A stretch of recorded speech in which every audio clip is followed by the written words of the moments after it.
Você já passou anos gostando de um personagem, acompanhando sua história, e de repente, os roteiristas te dizem que tudo aquilo era uma grande mentira?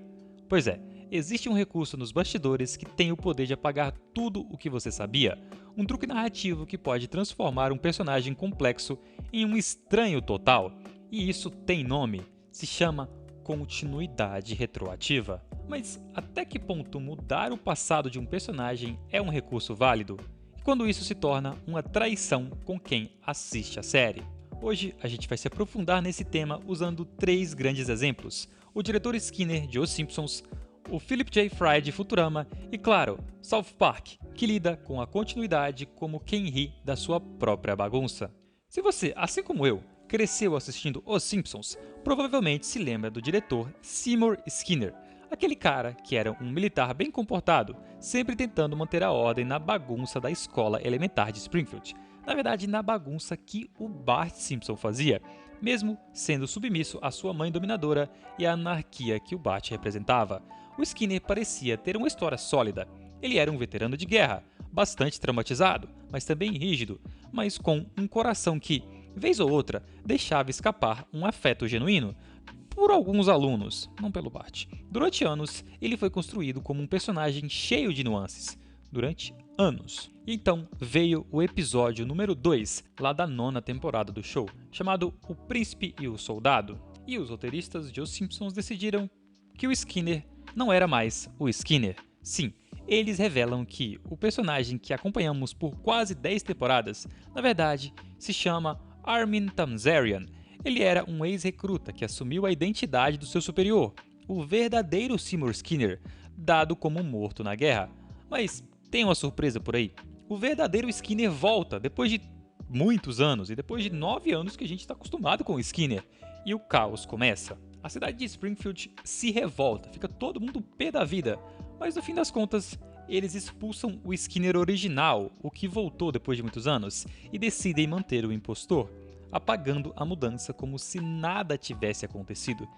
E é aí que a continuidade retroativa entra, o retcon, como é dito em inglês. Esse termo, que em inglês é o Retroactive Continuity, que é autoexplicativo, é uma mudança retroativa na continuidade da história, depois de muito tempo que eles decidem mudar alguma coisa que já estava estabelecida, deixando todo mundo puto da vida. Nesse caso, e em muitos casos, na maioria deles, o retcon não foi feito para enriquecer ou corrigir algo, ele foi feito para quebrar a confiança de você, de mim e de todo mundo que era espectador.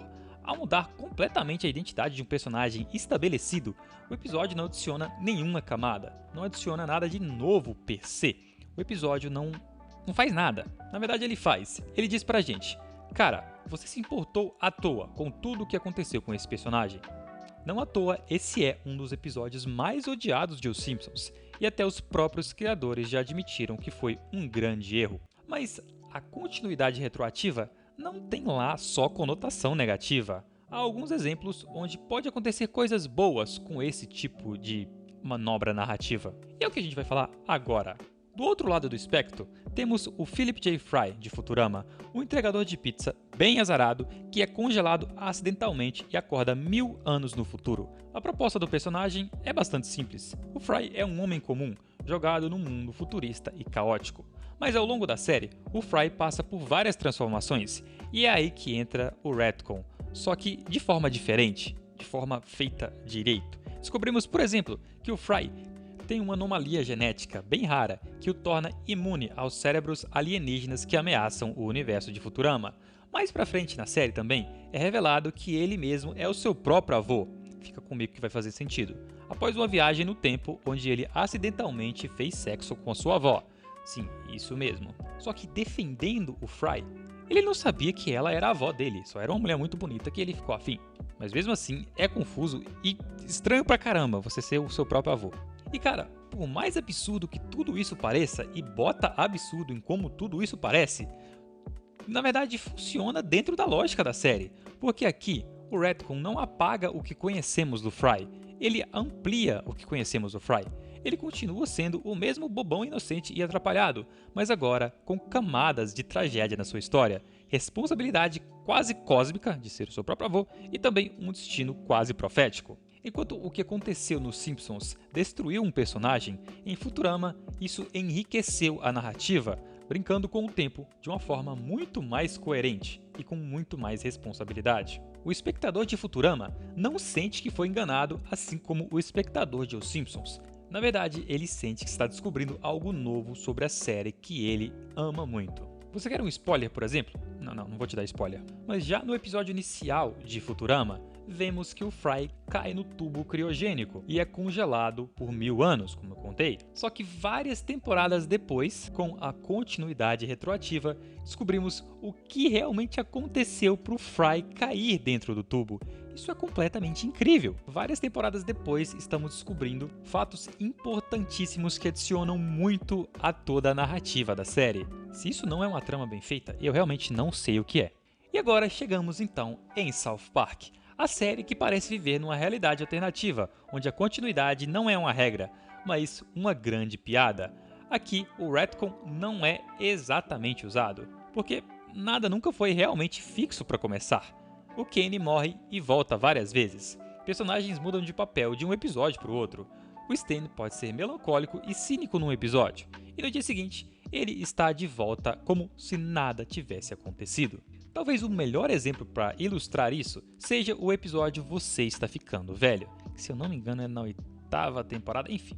Nele, o Stan passa por uma espécie de crise existencial bem precoce, quando ele completa 10 anos. Tudo começa a soar como uma grande bosta para ele, e ele perde a capacidade de se conectar com as coisas ao seu redor.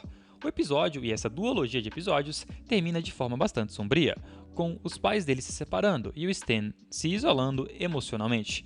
Tudo indicava que a série tomaria um novo rumo, mais maduro, mais sério, pelo menos pro lado do Stan.